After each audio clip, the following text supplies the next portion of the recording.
long way since we started these events in 2001. Business is booming. We're going to tell you about that this morning, more about that this morning.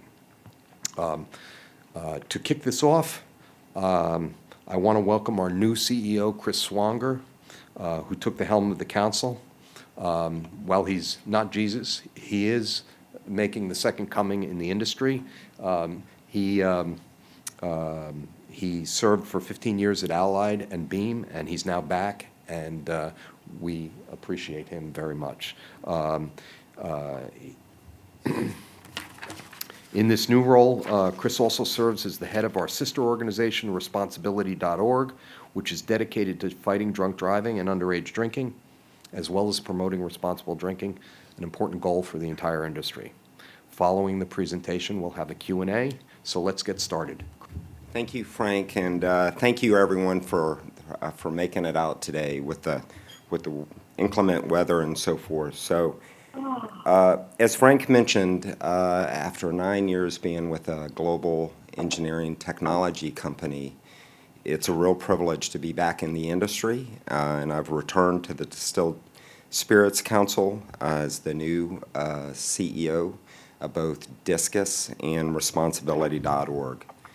For those of you who may not be familiar with Responsibility.org, it's a national organization created to really combat underage drinking and drunk driving, and it also plays a role to promote responsible decision-making when it comes to beverage alcohol consumption. Since 1991, the leading distillers in the distilled spirits industry have supported Responsibility.org and have invested nearly $300 million in its efforts for policy development, education programs, public awareness campaigns, all to really fight drunk driving and underage drinking. I'll be working to advance the missions of both the Distilled Spirits Council and Responsibility.org. So for today, let's get after it. We're going to be hearing from David Osgo, our chief economist. David will be taking you through the latest sales and distilled spirits category data. We'll also have Christine Lacascio. She's our head of international affairs, and she's going to discuss the impact of our industry as it relates to the retaliatory tariffs that we've been contending with over the last 9 months. And we're also privileged to be joined by Scott Harris. He's the founder of Catoctin Creek Distillery in Virginia, and he's going to discuss the impact of the retaliatory tariffs, particularly as it relates to the smaller distillers and the craft distillers around the country. I'm proud to stand here today and say that this is another record year for the distilled spirits industry. 2018 marked the 9th straight year of market share gains for the U.S. distilled spirits industry. Let me just repeat that. 2018 marked the 9th straight year of market share gains for the U.S. distilled spirits industry. We had a year of robust growth in revenues up 5.1%, and volume was up 2.2%. The trend remains strong for continued consumer demand for super premium spirits products. So that basically means that consumers are drinking up and drinking better. The spirits industry continues to be an important contributor to the nation's economy, and it's a key profit center for the hospitality sector. The sector generates over $178 billion in economic activity, over 1 million jobs, and nearly $30 billion in tax revenue every year. Across the country, there's been an explosion in craft distillers. These small distilleries are boosting tourism, driving local agriculture, and supporting surrounding businesses.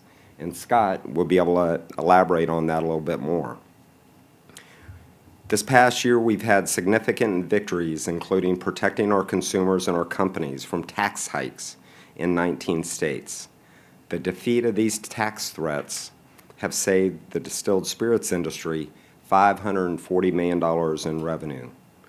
We were also successful and knocking down archaic, banning Sunday sales of distilled spirits in Indiana and Tennessee. So in other words, in Indiana and Tennessee, if you want to go buy your favorite bottle of distilled spirits, you'll be able to do that on a Sunday. Since 2002, 20 states have passed Sunday sales legislation for distilled spirits, bringing the total of 42 states across the country. Legislators and consumers agree that these Prohibition-era blue laws make no sense in today's modern marketplace. Sunday is now the second best shopping day of the week. Lastly, I'm happy to report Georgians are cheering for the brunch bill that was passed allowing earlier sales of alcohol at restaurants. Consumers in more than 45 localities throughout the Peach State can enjoy a Bloody Mary with their brunch. Importantly, another highlight of 2018 was our continued progress on the social responsibility front. It goes without saying that our industry is on the front lines and fully committed to combating underage drinking and drunk driving. This is a critical component to everything that we do. The federal government studies show that underage drinking and binge drinking have continued their long-term decline here in the U.S., and that's something that we're fully committed to maintaining and pushing forward on in the future. According to the U.S. Department of Transportation, alcohol-impaired driving fatalities as a percent of total vehicle traffic fatalities it's at its lowest level since 1982. I think we can all be proud of that, but there's still more work to be done. The spirits sector has been a part of this progress through the evidence-based programs by responsibility.org, and we actively support comprehensive anti-drunk driving legislation that's considered all throughout the country and in the states. While our country has worked together to bring down the number of drunk driving fatalities, it's important to note that impaired driving is on the rise. So what's that mean? According to the report from the Governor's Highway Safety Association, in 2016, 44% of fatality injured drivers with known results tested positive for drugs. This is up from 28% just 10 years earlier.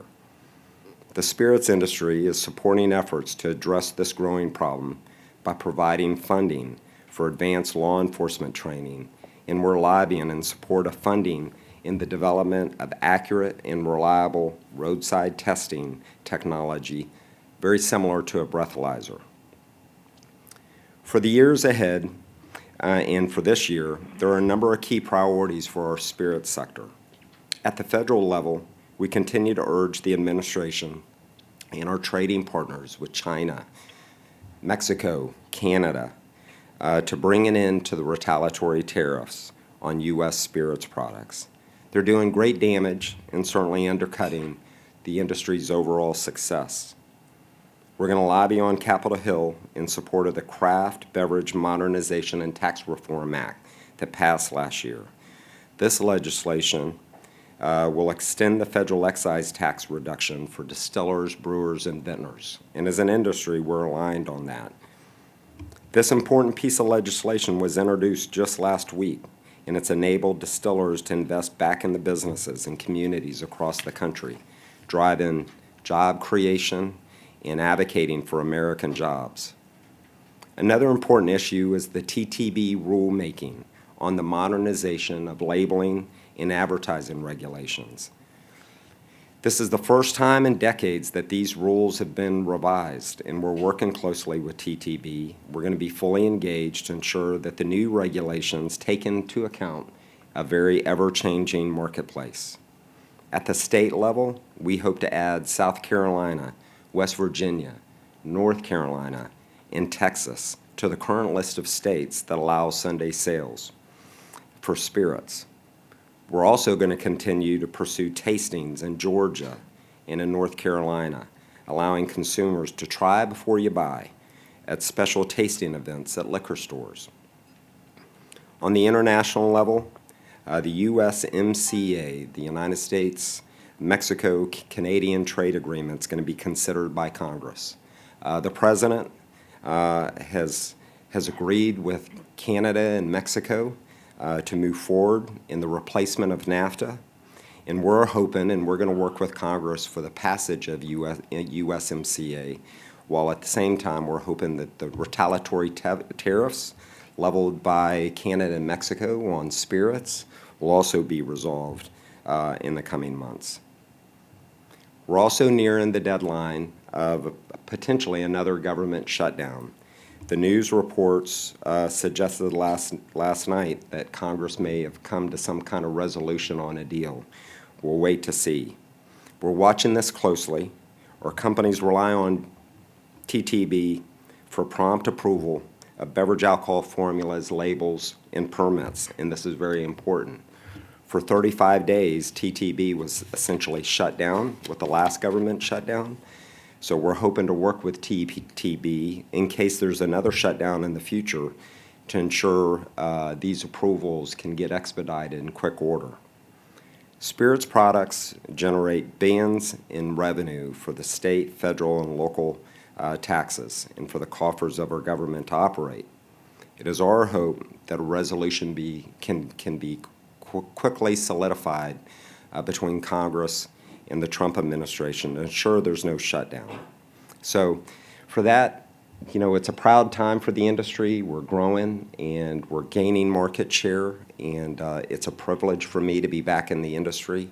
The Distilled Spirits Council and Responsibility.org are great organizations, and I'm going to do my very best to lead this industry in the best way possible to advance our social responsibility interest and also to continue the growth for the industry. So with that, let me turn it over to David Osgo, and he'll take you through the details of the recent growth that we've had. Thank you. Well, thank you so much, Chris. It's a pleasure to be here before you all again. I believe this is the 19th year we've done this. We certainly enjoy doing it, and we're happy that we can provide you all with some information and hopefully a little education. That being said, clicker, there we go. That being said, what I'd like to do today is talk a little bit about the industry growth, and here I'll be talking exclusively about the U.S. domestic market.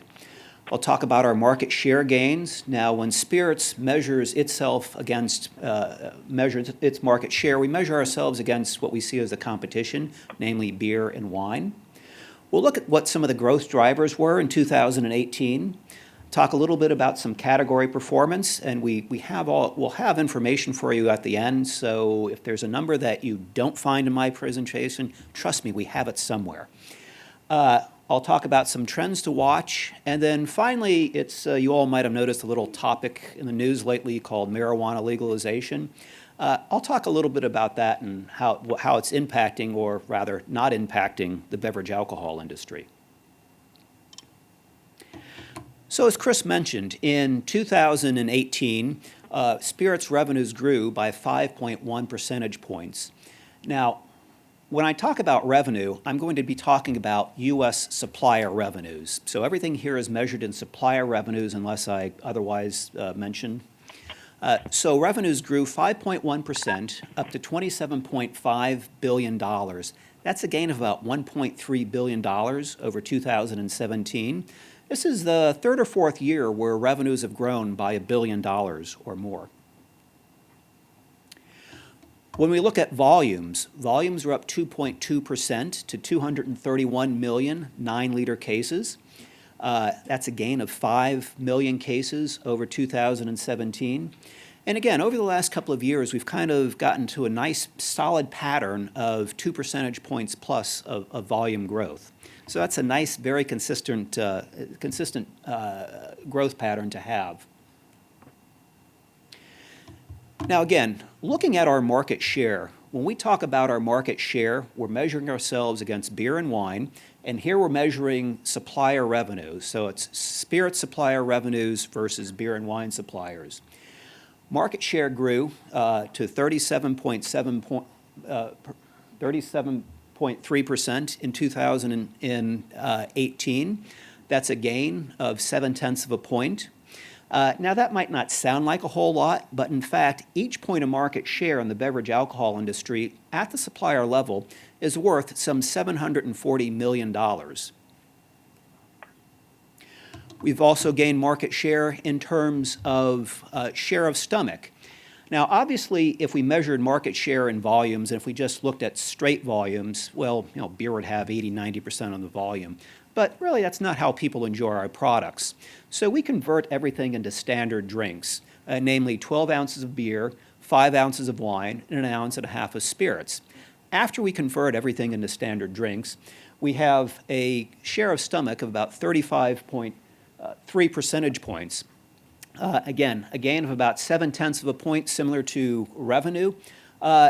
Each point of market share is worth about 6.5 million cases. So when you consider the fact that our volume grew by only 5 million cases in 2018, those market share gains are very, very important.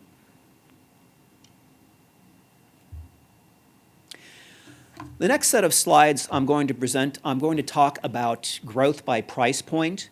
Now, we divide the world into 4 different price points: value, premium, high-end premium, and super premium.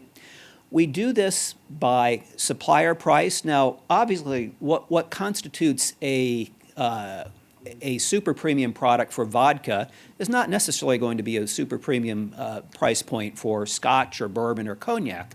So as a result, we have different price breaks for each one of these price categories. And again, we have this information for you. On average, and this is an average across the industry, across all categories, a value brand generates about $54 per 9 liters. A premium brand is around $100, high-end premium $170, and super premium $275. So with that in mind, looking at where our volume came in 2018, you see that the value brands generated around 74 million 9-liter cases, or about 32% of all industry volume. Premium was around 80 million cases, just under 80 million cases, and accounting for just under 35% of all industry volume. High-end premium was just under 54 million cases, or 23% of volume. Super premium makes up about 10.2% of all industry volume, or around just under 24 million cases. Going through the same exercise, only looking at revenues, while the value brands were, 32% of all industry volume, they make up less than 15% of industry revenue, or about $4 billion. When we look at premium, it accounts for 28% of all industry volume, or $7.8 billion in revenue. High-end premium is just under a little over $9.2 billion in industry revenue. And then when we look at super premium, the total industry revenue that it generates is around $6.5 billion, or just under 24% of total industry volume, or revenue rather. Now, obviously, super premium generates just under 24% of industry revenue, but only accounts for 10% of industry volume. Looking at where the growth was by price point in 2018, comparing it to 2017, we see that, yes, in 2017, value brands were down by around 300,000 cases. 2018, they were down even more, 700,000 cases. Whereas we saw some about 1.6 million, a gain of about 1.6 million cases in the premium category in 2017. In 2018, premium price points were only up by about 120,000 cases. All the growth in 2018 was really in the high-end and super premium products. Now, it was heavily weighted in 2017. In 2018, the trend really extended itself. Whereas high-end premium volumes grew by 3.1 million cases in 2017, was almost 4 million cases in 2018. Similarly, in 2018, super premium products grew by 600,000 cases more, 1.6 million cases, than in 2017. Looking at revenues, again, the trend continues where we had really no growth whatsoever in value and premium brand revenues. All the growth was in high-end and super premium. Now, we've seen this pattern before, but I have to say, I've been doing this for 18 years now, and this is the first time that the growth has been really so lopsided. And what this really does is it screams millennial buying patterns. I'll talk more about that in a moment. Looking at our revenue per case and how it's grown since 2010, back in 2010, revenue per case was really around about $100 per case.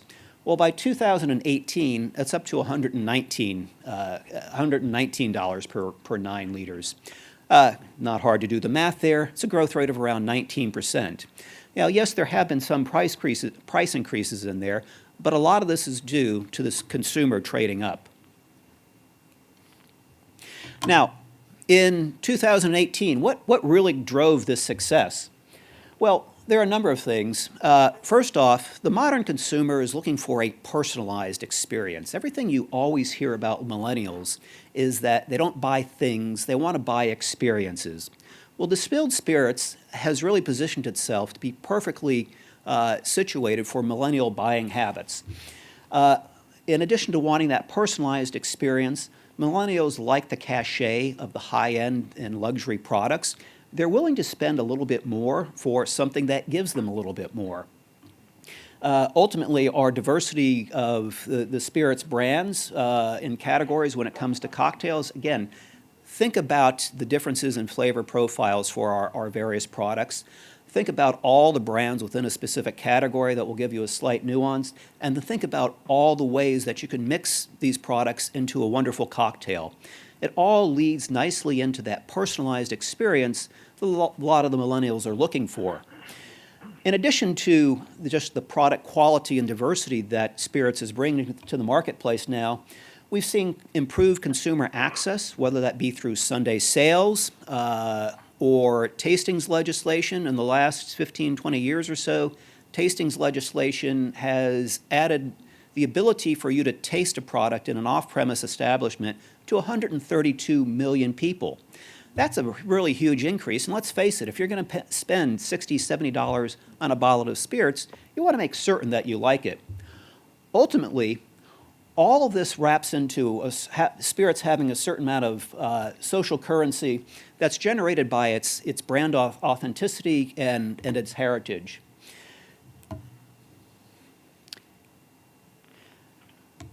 Let's move on now to some category results. One of the big stars of the show again in 2018, as it was the last few years, has been the American whiskey category. Volumes are up 5.9 percentage points. They now account for about 24.5 million cases, and this is across bourbon, Tennessee, rye, and the white or corn category. Obviously, this category is dominated by bourbon and Tennessee whiskey. Revenues were up 6.6% to about $3.6 billion. That's a gain of $224 million over 2018. As you can see, we saw strength across all price categories. And this is important because, yeah, you really want that growth in the high-end and super premium, but the fact that you're having sales at some of the lower price points is really important. You have to get somebody into a category, obviously, before you can trade them up. When we looked at flavored whiskey, it was a little bit of a factor. It added about 200,000 cases. Looking strictly at bourbon and Tennessee whiskey, bourbon in Tennessee was up 6.4 percentage points, adding about 1.3 million cases. Only downside was the whiter corn category, which was down about 2.8%. But as it was last year, a really big trend is the growth in the American rye category. For the first time ever, excuse me, it's broken the million case mark. It's grew about just under 16% in volume terms in 2018, up to 1.1 million 9-liter cases, accounting for about $205 million in supplier revenues.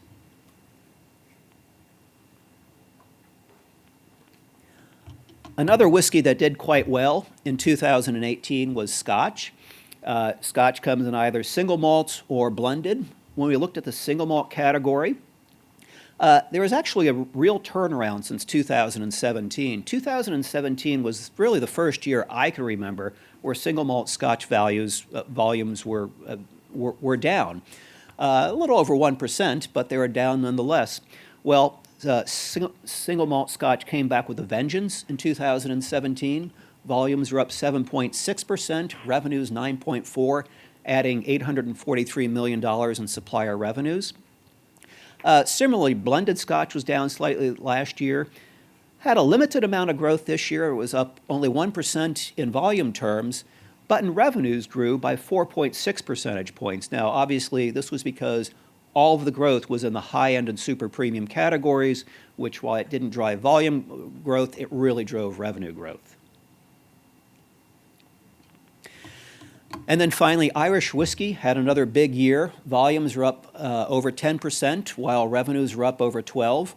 And Irish whiskey is really well placed to continue growth given the millennial buying patterns and the buying patterns that we've seen. Most of the products tend to be in the high-end and super premium category.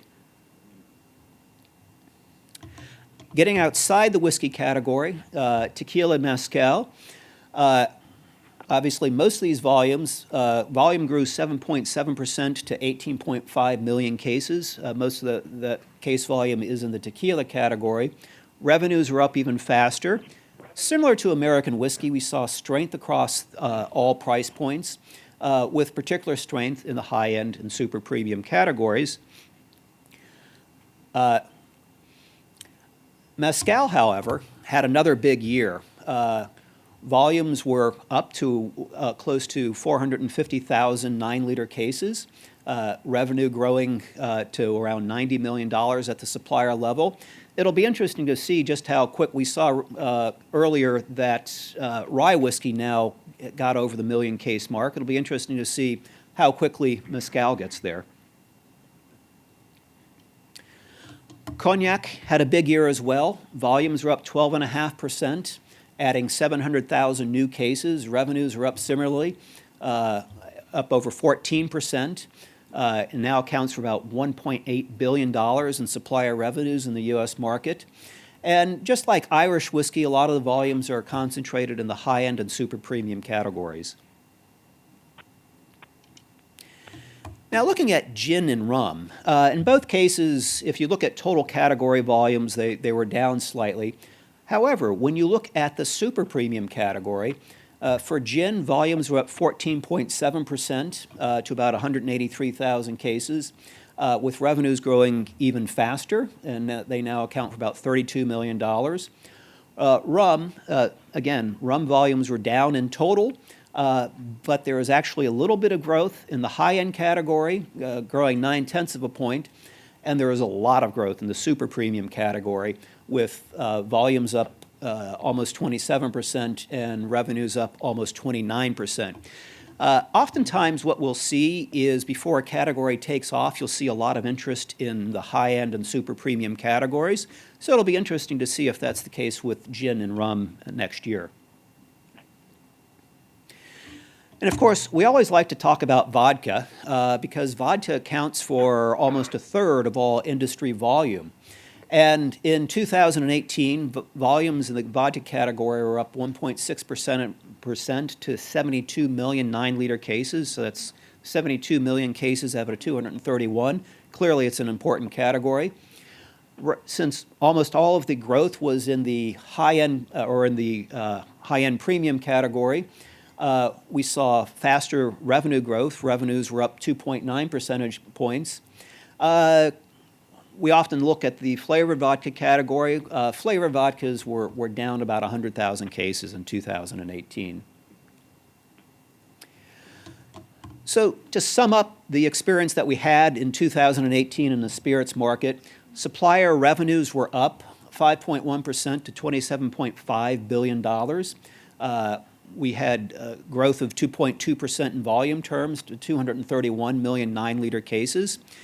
The real drivers in terms of category were bourbon and Tennessee, mezcal, cognac, tequila, rye whiskey, and Irish. and we continue to take market share. Now, let me turn for a few minutes to the question of marijuana legalization. Now, I want to say right off that the Distilled Spirits Council does not take a position on marijuana legalization. However, obviously, we've been following it with great interest.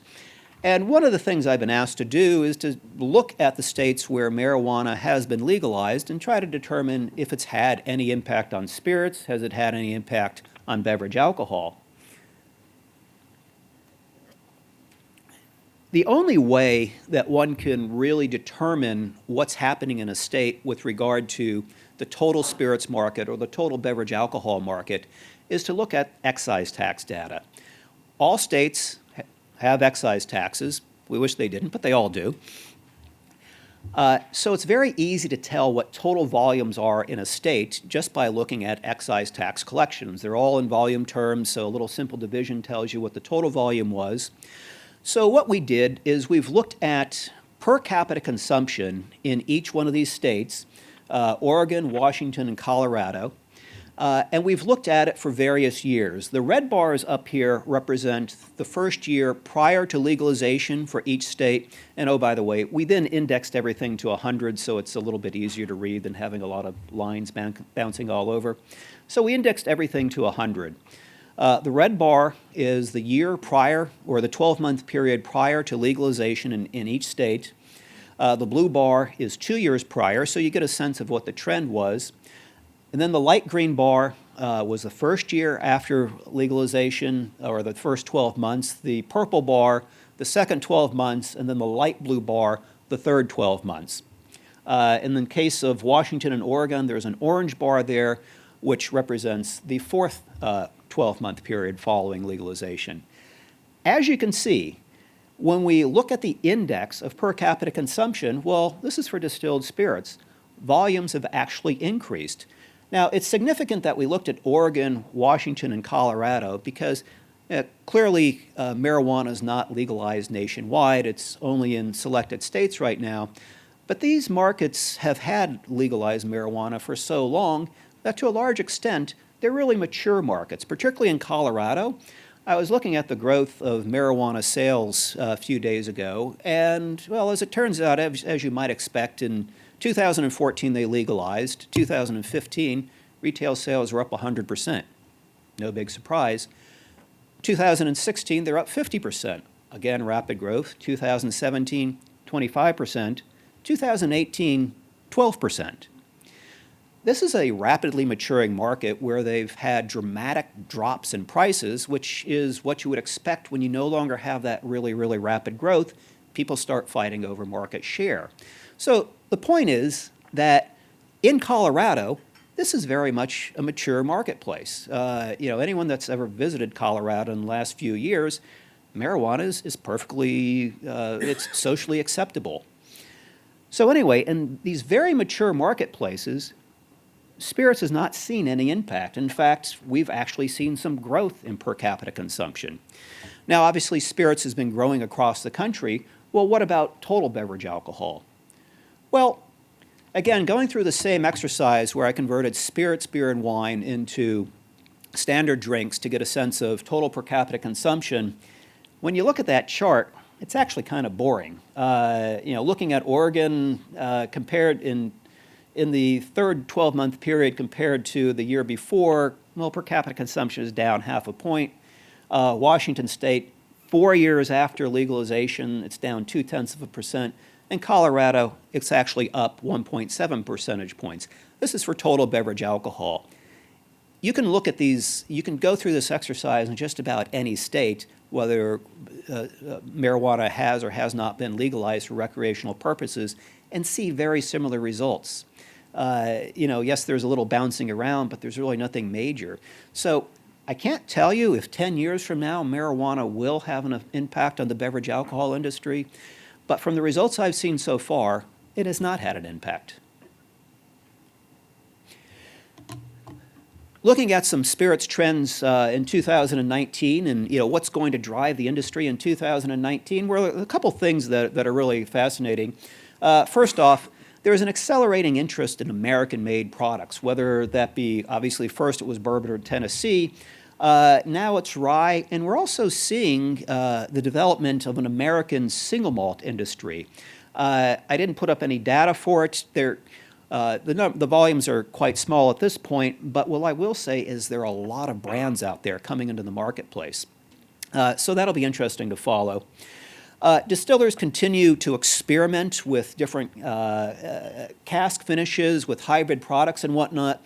Well, it's that experimentation that ultimately allows for more and more personalized experiences. We know that it's the personalized experience that's driving a lot of the interest in the category, so that will help drive sales in the future.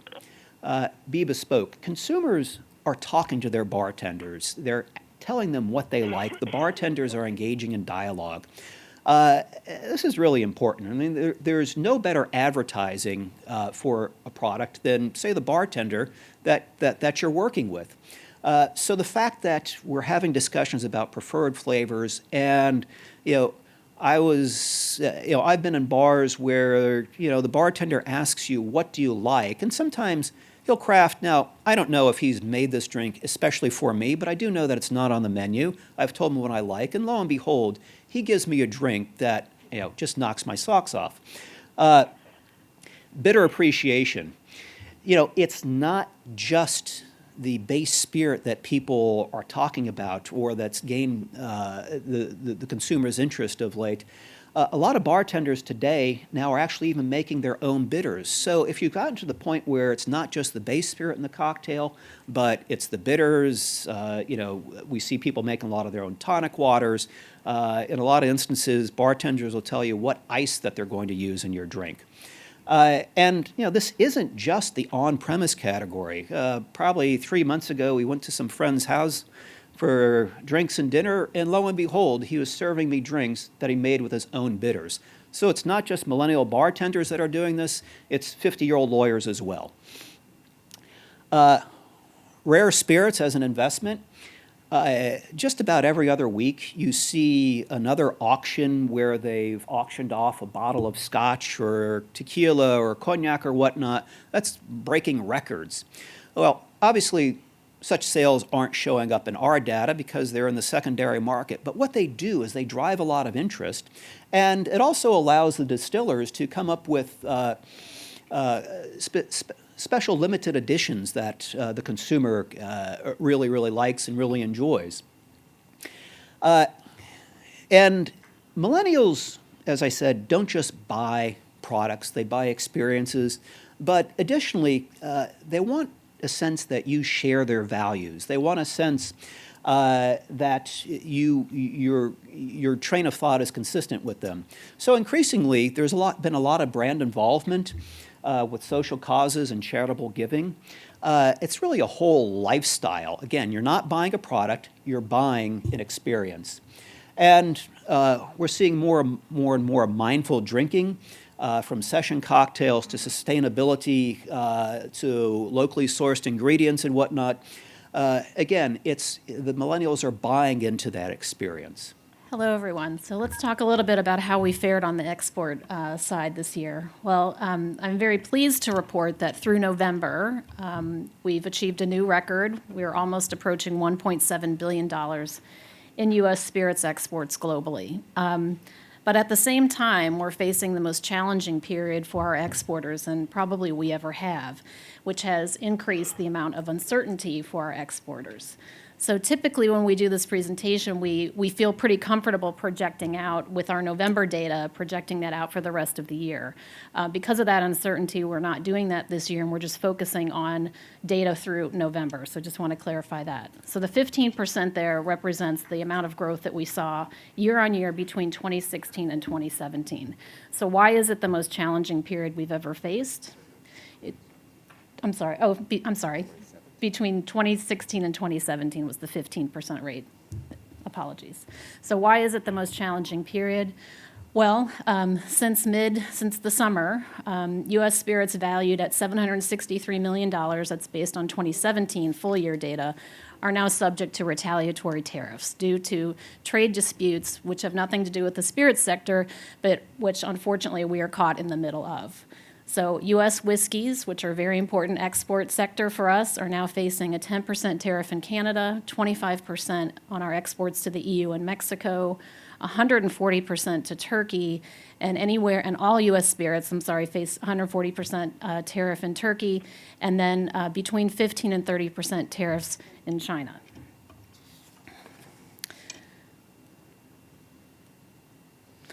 So what has this meant for our whiskey exports? Well, we decided to look at it a little more granularly this year than we have in the past.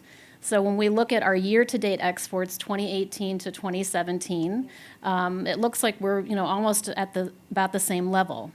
But when you look at it for the first half of the year, before the tariffs were imposed, because the first tariff started to be imposed in mid-June, we saw a 28% increase from January through June 2018 compared with the same period in 2017. But that sort of follows the trend from previous years. We've seen this, global increase in interest in American whiskeys following what's happening in the U.S. and around the world, particularly in bourbon, Tennessee whiskey, and now rye as well. Once the tariffs were imposed, now that we look at the period of July to November 2018 compared to 2017, we're starting to see it flattening out and going into the negative range. So we're down 8.2% comparing the same periods with 2017. So that suggests to us that the tariffs are starting to have a negative impact on our exports. And why is this so important? Well, let's look back at 2017 again. So 2017, our global spirits exports were totaled $1.6 billion. 69% of those are whiskey. So whiskey is so important for our exporters. That accounted for $1.1 billion worth of export sales in 2017. Of that $1.1 billion, 59% of those went to the EU alone, so the 28 countries of the EU. So the EU market is extremely important for our exporters. So hence the 25% tariff to that market on whiskey is particularly harmful. So let's look at how we did in the past. Our U.S. whiskey exports to the EU, we've seen, over the past 10 years or so, had been on a steady increase. And between 2016 and 2017, we had an increase of 17% of our sales of whiskey to the EU alone. Now, when we look specifically at our whiskey exports to the EU, again, they're now subject to a 25% tariff as of June 22nd, 2018. Looking at the first half of the year, our exports were up 33% compared to the previous year, the same period. The tariffs were imposed, and now looking at the period from July to November, exports are down at the rate of 8.7%, again, looking at the same period. So it certainly appears to us to be having an impact on our sales, our exports. Now, we're looking at another important market, Canada, which imposed a 10% tariff as of July 1. We had a 12.4% increase in the first half of the year compared to 2017, and now we're seeing a decrease the second half of the year of negative 8.3%.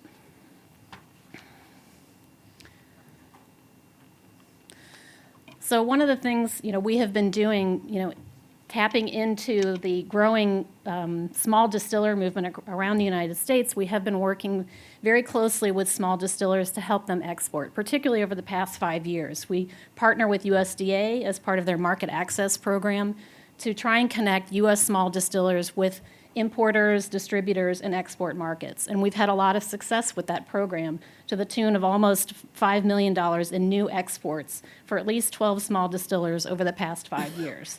So more and more small distillers are looking to export markets as the U.S. market is becoming more competitive because there are so many more small distillers active in this market now. And so as a result, we were actually surprised to see this data that in 2017, 42 states exported U.S. spirits. And in terms of whiskey, 37 states exported American-made whiskey in 2017. So as a result of the tariffs, many of the small distillers are on the front line of seeing the impact of the tariffs to their business from day one of the imposition of the tariffs. And many of these small distillers have been raising their concerns, with their congressmen, with press, to demonstrate what the impact is to their specific companies and their communities. I am Scott Harris, and I am half of the founding team at Catoctin Creek. My wife Becky and I started the company. This Thursday, it'll be 10 years ago. So it's an unusual gift to give your wife for Valentine's Day, a life of indentured servitude at a distillery. We've been in business for 10 years, and just to give you a little snapshot of what our business looks like, we do employ about 20 people, and we have grown since we started into about 26 states in the U.S., and we had an emerging EU business particularly. We sell a little bit to Singapore as well.